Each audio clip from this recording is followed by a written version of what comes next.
All right, welcome to the July 17th, 2024 edition of the today's market recap. Pretty predictable, harsh sell-off in semiconductors. I believe somebody said that was going to happen in the Qs, and I said it was going to hurt a little bit, right? Yeah. So semiconductors were down 7 frickin' % today. So kind of a big move. That really was the story today.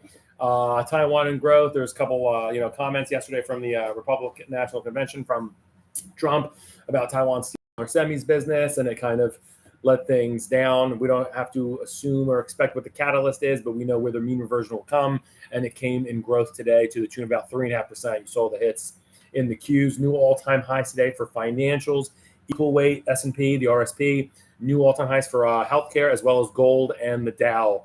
This looks super strong. The market kind of goes with everything I was saying. Just stay long. You saw the Dow was even up today. It's a rotation that's happening. You'll also see that consumer staples hit a 52-week high. So there's a lot of strength in the market. Let me show you what I mean. I just scared Rocco and I poked him. No, we're fine, Rocco. All right. So let me show the screen. You'll see what I'm talking about. Let me make this a little bit bigger so you can see what I'm talking about. Okay, boopity boopity bop. So mean reversion that we've been talking about, and just I hate tooting my own horn, but I said the top is going to come on or around July 17th, and it's going to be around 560 in the SPY. We closed today at 557, down from 565, nosebleed territory we shouldn't have been in. All right, so the mean reversion came in semiconductors harshly to the tune of 7%. I believe we'll look at the charts. I think it might be even trading below expectation, but we'll see. Typical in the market, sometimes when you're expecting these things, it does it in 1 day or 2 days. When you're expecting still a whole 15 to 18-day cycle, that's a lot of the kind of the charting that I do, looking at 15 and 18-day cycle highs and lows. It's kind of basically just seeing where a runner typically takes a breath or gets going. If you have a star player, let's say LeBron, go Team USA today, by the way. Excuse me. But if he has like a 5-point game, I'm talking in the pros and like in the Laker game or something, he's not going to do that every day. They're going to go back to having his 25-point, 25, 10, and 7 type night. This is what we're expecting from semis. You're going to have a little bit of a trough, and then it's going to rip again. All right. So I do want to pay attention to this doc. We'll keep going through. So today was totally a risk-off day. As you can tell, they pushed consumer staples to 52-week high. I don't need much more confirmation of my thesis that there's a broadening when I see 52-week highs from consumer staples, and yet I'm still seeing it from regional banks, and I'm seeing it from the Russell. So there's a broadening of that. They're liquidating. Your Nvidia's down 7%. All these the semis down today, as I said here. Semiconductors down 7%. Taiwan down 3.5%. Blue chip growth, basically the Qs, very close to the Qs, down 3.5%, depending on your weighting. And then staples are up 1.33% today. Oil, went up 2%. The dividend ETFs they went to today, that was up about 1.5% or so, and the volatility caught a bid up about 3 and almost 0.5%. And the best trades of the week, including today's session, long ARKG, which I am short. It's the best trade in the entire market, up 15% in the past 5 days, or an average of 3% a day. We'll look at that chart. And then second, long regional banks, and then long home builders still continue. So without further ado, let's get going here. Okay, let's go to the chart of the intraday. So we bottomed right at the end of the day, kind of ugly, basically, and lets me know that there might be more. It had looked like we hit a low at this 1 o'clock bar here, and then there was a little bit of a mad dash. You always want to pay attention to those institutional big orders, typically from 3:30 to 4. And it took us lower below that to new lows. Lets me think even more so that yesterday was at least the very near short-term top where we were trading at that 565 level. Absolutely crazy. All that being said, nothing has changed. I see us mean reverting to about 550 to 545 level. It did a lot here in a day, so you got to understand that too. So all along, I was saying that we were going to pull back to about the 21-day exponential moving average or the 14-day 50 RSI, both my big lines in the sand for securities in uptrend, which the SPY obviously is. So those levels brings you to about 548 to 551. We'll just round and say it's 550. So it's another $7. So about another 1.5% or so to come off in the next through the first week of August. For right now, my date is August 2nd for the this bearish regime to end, and it continues. Here's the thing, though. As I said, I think the worst sell-off that you get might be like 3%. You got 1.5 today. You get another 1.5 over the next 2 weeks. It sets up this level around a 550 entry before we go higher. So still mad bullishness. I have bids underneath because I think in terms of duration, this is going to last for about like another 2 weeks. What will be very telling is if the market just bases here, like literally does not go below 540 or below 550 rather, or do we press a little bit lower and actually get to these, start to churn a little bit of negative momentum? We'll see. Earnings are also happening. The bigs report, I believe, next week, referring to Apple, Microsoft, Google, those firms. That's going to push the needle. So all that being said, you also care about the setup. We're pretty high as it is right here. If these earnings don't come absolutely just perfect and, guidance doesn't get lifted, et cetera, you could have maybe not a sell the news, but maybe just, unchanged to sideways. But that's the setup. All right. Without further ado, but it's crazy that the date worked like that. But there's a lot of power in, I've been doing it for quite a while, in 15 and 18-day cycles. It's just very powerful. It lets you know when things are ready to take a little bit of a breath. And even what it does there is going to be very meaningful. What happens then after 3 weeks? Where is it? Are we significantly low? Are we significantly higher? You notice I've referenced that 3 week or so period to for Mexico, for Bitcoin, for China. You got to see that kind of things turn around. OTE. All right, so let's go to XLP. They bought it very much so today, all the way pushing it to a new 52-week high. Staples, I do want to know, of course, Walmart is a big part of this, which also hit 52-week highs. Yeah, look at this, extended above the upper band, which is very, not typical for Staples. This is kind of funny. It almost reminds me of the Russell chart, as if it's been basing for a long time, let's say since April, and now we're Staples breaking out. All that being said, I think this run began about here, about on July 2nd. Oh, look at that, 15 days ago. And it gets to here, and my target genuinely on this XLP is, just looking at the top band, 79. And it's at 79. Might have a little bit more tomorrow just because of how strong this candle looks and how it closed, and that there's all blue skies up ahead considering there's no resistance. But another day or two, somewhere maybe in the 79 handle, and then it's going to probably mean revert and make a move towards 77 handle. That's about it. All right, so that's Staples. Oil they flocked to. I think I had a oil featured a couple weeks ago, and I didn't love it overall as one of the best trades. And, well, this is why. Just catching one day. It's up 2% today, which is nice. I think this is actually, if the market's going to come off in the next 2 weeks, not come off significantly, but they're not bidding it to high hell, I think you could see a little bit of a move towards oil. It looks decent here. It's getting some momentum. I think it can get to 83. So that's another $2 and so. So, yeah, it looks okay. I mean, the 200-day moving average is stuck at 74.55. So that looks like it's going to hold. It's been holding essentially minus a 1 week failure in May. But that has held as firm support going back to February. So I think that'll be fine. What is this? Rocco's a strange boy. Yeah, I think this has a little bit of momentum. This is just getting started. I mean, I think this will get a little bit more over the next 2 weeks or so. Probably not going to charge to the upside, but I think you got another $2 to go to 83 target or so. All right. The dividend stocks they came for today in a good way. They bid it up. I mean, I used to play this one a while back. Last year, I used to trade this. Let me see here what's going on with the chart. Woof. Yeah, blow off top here. 52-week high. Is that true? Yeah, 52-week high. Yeah, absolutely.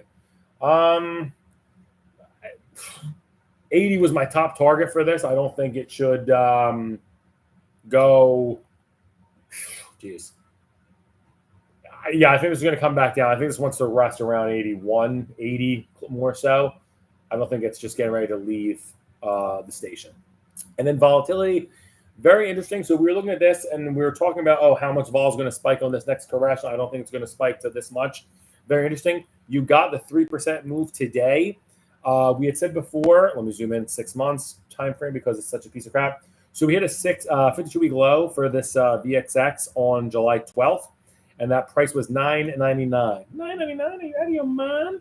And anyways, what I was saying was when it rallies, literally, when did I say that started? July 12th.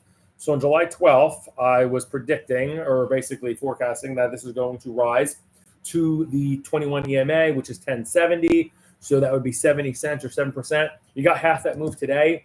If things really start to get scary, volatility like really increases and such, you'll see this move to 1140 and then potentially more if you get that expansion. But I don't think so. So 1140 from here is another 60 cents or so. So you'll get, another 6% move or so. So a little bit more than I expected. So not bad for option holders if you're long puts, if you get the move. But that's VXX. So these are the things that were up today. Now let's look at what really drove the markets today. Semiconductors, the down moves, right? The stuff that went down in multiple sigma fashion. This was a look at this chart. So you were outside the band. This is, if you have two eyes, you'll be able to see this. 1 year time frame. Here's the semiconductors all-time highs, July 11th, 267. Nosebleed territory. The top band actually stops at 264. So you're more than 1.5% from there. This is what I say when markets move quickly, specifically growth, tech, Bitcoin as well. We went from the top band all the way to the bottom in 6 days. And that's 6 full calendar days, 1, 2, 3, 4, 5 trading sessions. And we went from 267 to 242. That's wild. They're down 7% today and down 9% over the past 5 days. So just pretty sheer. So here's the thing. We were calling for this. I actually called for the stocks to go to the 21 EMA, and I said that's going to be your opportunity. That's 253. So you're actually getting this on discount. The last time we saw it really buck, there's a couple ways to do this, but the last way we saw the semiconductors this week, they were on their way to oversold when we had that scary April period.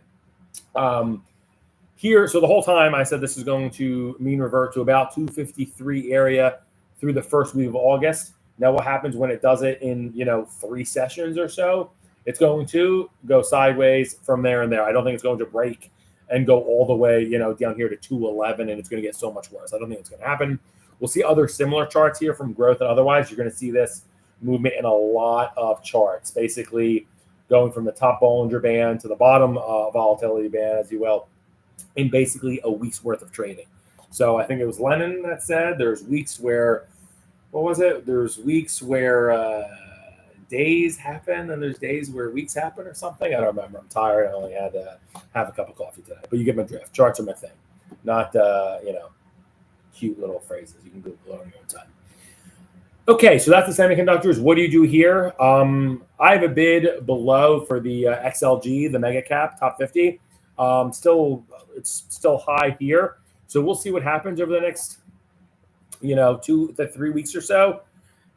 Looking at a different kind of volatility band, this does have good support at 239, and that's genuinely what I'm looking at here. It goes with the March highs as well as the May lows. It's just kind of an important area for this SOX. Don't forget, there's a difference of how the constituency is calculated for SMH versus SOX. One is massively weighted NVIDIA. The other one is equal weight. I think it's XSD is the semiconductors equal weight, and then SMH is how much NVIDIA can we buy.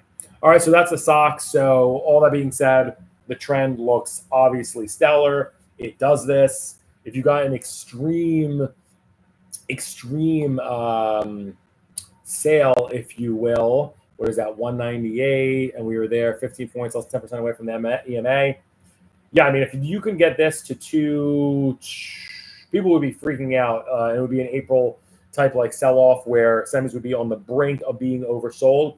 That would bring you to about a 223 level, and that would freak people out. I don't think that's going to happen. I think we go sideways from here, and then it tries to consolidate and base, rather, around 253 before trying to get to 270 and new 52-week and all-time highs, but that's later for August.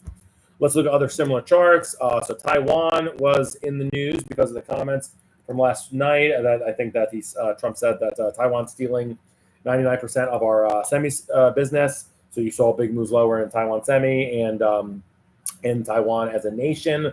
Similar charts, right? Everything hunky-dory, July 11th, all-time highs, and so on and so forth.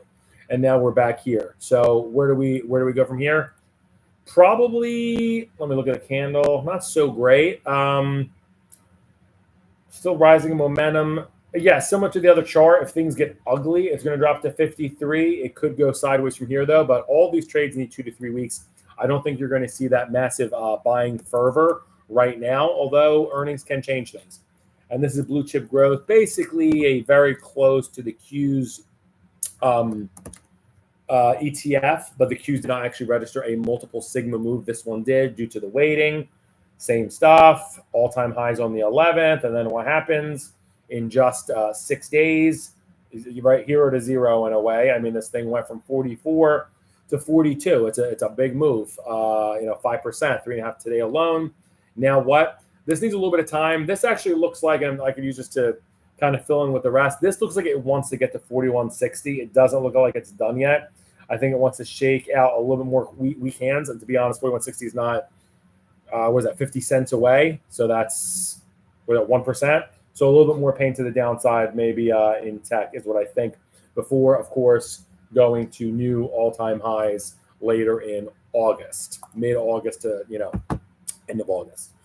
All right, so those were the down moves. It was very concentrated. I usually try and get as many subsectors and ETFs as possible.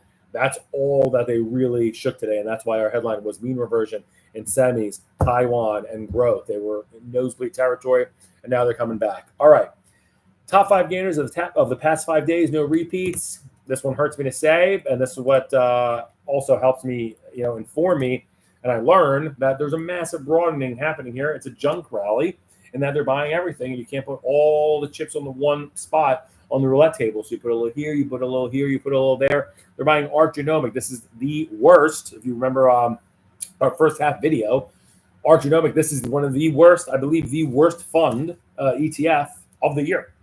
Going back 6 months, going back 52 weeks. It's this piece of crap. Now, this is pretty interesting. We said before here, I'm going to make a call. We said before here about 23 was the support. And I was long puts. I said it's not going to get much better than this. This is the low it's going to be. And then, when did I say that? I actually have stuff here. Around July 2nd, this rally started. I said this is going to end around the 17th, and it's going to be around 26.75. I'm not joking. You can check the videotape. But it's what I said. And it's for a couple of reasons, because it's the 200-day moving average. It's because of the momentum from here, etc. So this reminds me of TAN, the solar ETF. Look at this pretty tag. Unless there's a real, I understand there's 3 cuts priced into the market by the end of the year from the Fed. This would give lift to an area like this. I'm just saying, in terms of volatility and expectations and momentum, the ATR, or average true range of the stock, it's kind of done at 26. I think this is it, 27.30. The problem specifically with my puts, if I want to talk my book, or they expire Friday. So I ran out of theta on this, and I already totally collected the credit leg. So, and in full disclosure, I am not actually going to roll this, I don't think, on Friday. I think I'm actually going to do IWM put spreads as well, because I think they might have a pretty harsh mean reversion over the next 2 to 3 weeks due to their earnings are trash. So that's where I'm at. But ARCG, the best trade in the entire market, it's all catch up. I'm not talking Hines, baby. All right, here's regional banks. Did we look at this one before? No. So regional banks, the second best trade in the market, up just as much as Arc Genomics. So this is crazy. Some of the regionals, though, I have seen they are crushing earnings, and there's no joke that it's 52-week highs. That's crazy. ARCG is not 52-week highs. This thing, once, again, just it's a 2-day breakout in terms of where it did from last December, when it was the bell of the ball after we got past SVB and all that stuff. We're like, oh, things aren't so bad. I mean, that was the breakout, but like really, this was participating with Russell. You could have just bought this on July 11th, 6 days ago, when everything else, the mags and everything else in the world, tech growth, were at all-time highs. The song's not stopping for this. If you bought it there at 51, we're trading 56 now. You just caught 10% in regional banks. So extraordinary. Now what? This is going to have a mean reversion. I think this comes down to 52. this could come down to just at least 52. I mean, like, let me look at this here. You had such a massive vol expansion. Look at these blue bands go up. You had nothing going on with this area, really, in earnest. Nothing happening in this area for months, just basic, not doing anything. And then a huge breakout. All that being said, this has to rest at 52, maybe even 50. That would be a harsh sell-off. But, I mean, this is in an area that warrants up 14% in 5 days. Then again, if it's an absolute new rating story, Fed Reserve story, potentially. ITB, this one can't stop, won't stop. This was down 2% today, but look at the chart. This thing's a beast. You got to always think about what. So if this is going to move, what else are they going to bottom scoop as well? Look at this. So this did not hit new highs yet. It got stopped today. 116 is the 52-week high, and that was struck back in March. We were saying that it looks like it wants to do it. It got so close. But no dice, and this ain't horseshoes. So all that being said, I think this wants to come down to 110, potentially 106, but that's still, digesting a lot of the gains properly and very well. All right, and then Bitto, can't sleep on Bitcoin. Bitcoin doing well. Obviously, that was also, Trump related and getting on its way. There's also ETF approvals and such. So this, now what? A little bit concerned that Bitcoin has spent a lot of energy getting from 19, this horrible trough here that we had right after July 4, all the way to its still rising 200-day moving average. Very important that this gets to, up to the second, it's 23.13. It was down 1% today. Very important, in my opinion, seriously, that this recaptures its 200-day moving average. I think it does it. I get a little bit worried that it's 52-week highs back here in March. I don't love that, but this thing moves. I think it's very important that this recovers its 200-day moving average around 23.15 by the end of the month. And the reason I say that is because I don't want it to live more than a month under the 200-day moving average. It just looks like a little bit too much weakness, and the algos typically potentially don't pick up something like that. They went to an ARCG and stuff like that. Regional banks move, but there's earnings behind it and so on and so forth. Bitcoin, obviously, as we know, is a different kind of gorilla. I would like to see this get to there. It's very close. It could do it tonight. So I think it's going to do it. I think this would be it for this leg, and then it bases around here for now, around this 23 handle, hopefully before making a move up. Still doesn't look extremely strong. I'd be surprised if it just went here, the next candle. But they're trying. But they're the fourth best long of the week. All right. And then the fifth best long, IWM, up 10%. That's crazy that Russell, small caps, and Bitcoin have similar returns, even if it is a 1 week time frame. And IWM, I'll pull up the chart because we haven't done it before today. So here's IWM. So, just as I'm speaking honestly, so this is way in the stratosphere. I'm not saying it's going to give everything back, but I do need a short to put on, and this looked pretty ripe. I just think this is going around the 207 level, and that's still nice. Like, you still have gains to sit on. 207 from 222, that's $15.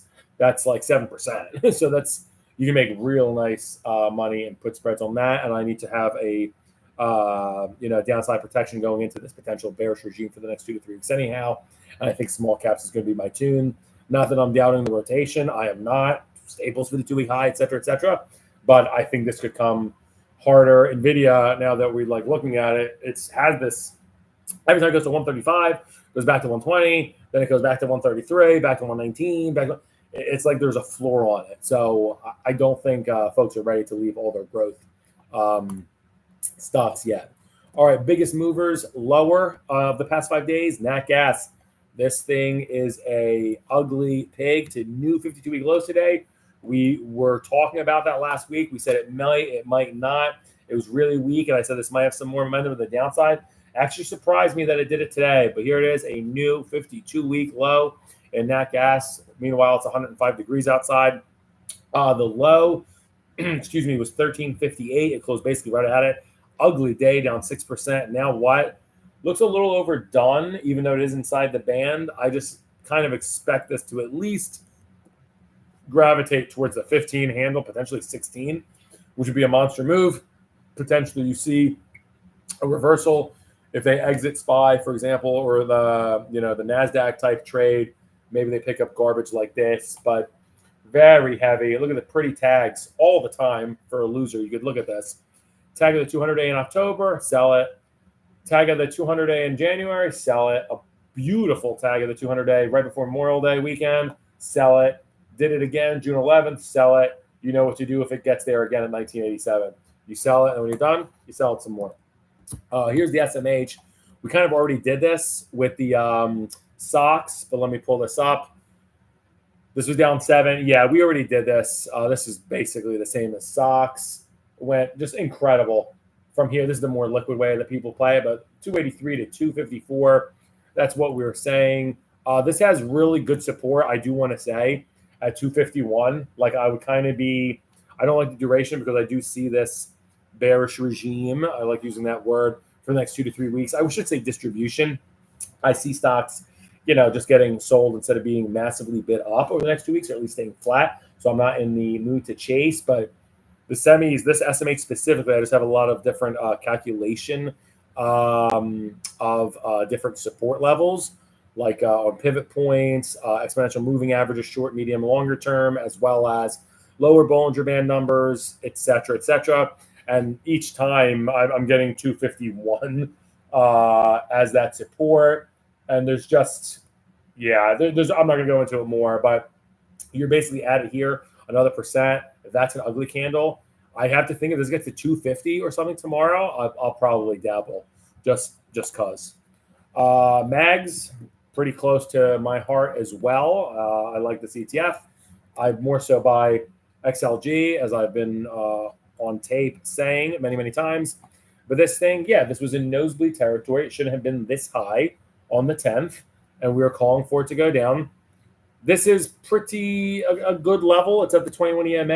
If you get a little bit more of a flush and say it was pretty ugly, I don't think we're quite done yet. I think this wants to see 44, like 44 even. And then there's going to be buyers that snatch that up hard. All right, so that's something to expect.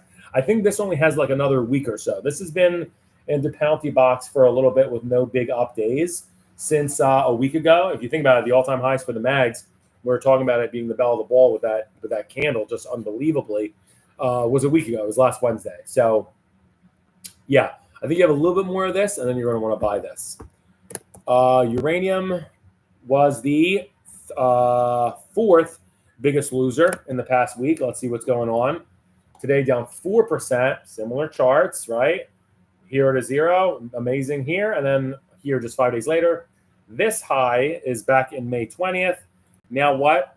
So this did a lot of distribution in just 3 days. All that being said, I think this is a volatile asset that wants to go a little bit lower.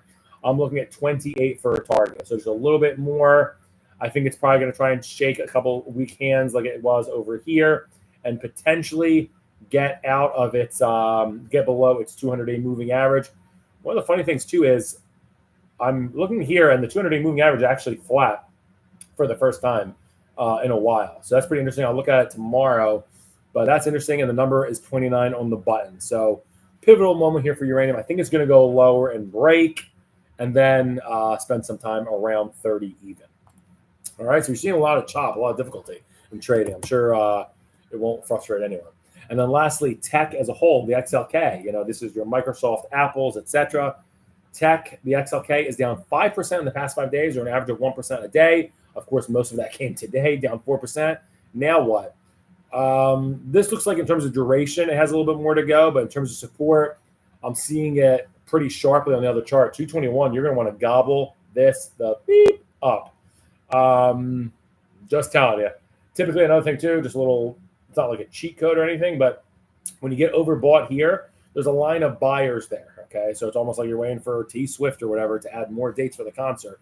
You just people stay in the queue in the line. It's the same, similar to this. So there's a support here going back to June 12th, where we were first hitting all-time highs, and so on and so forth after that. And here, I don't think that caves. So if this goes to that 221 level, you're going to want to buy it. Woo! All right. So best be absolute trades of the past 5 days: long ARC-G, long regional banks, long ITB or home construction. This was a long one today, 30 minutes. All right. That is it. I will try and do a weekend recap, although I will be with Dave Grohl and the Foo Fighters at Citi Field Friday afternoon, typically when this takes place. All right, peace and rock on.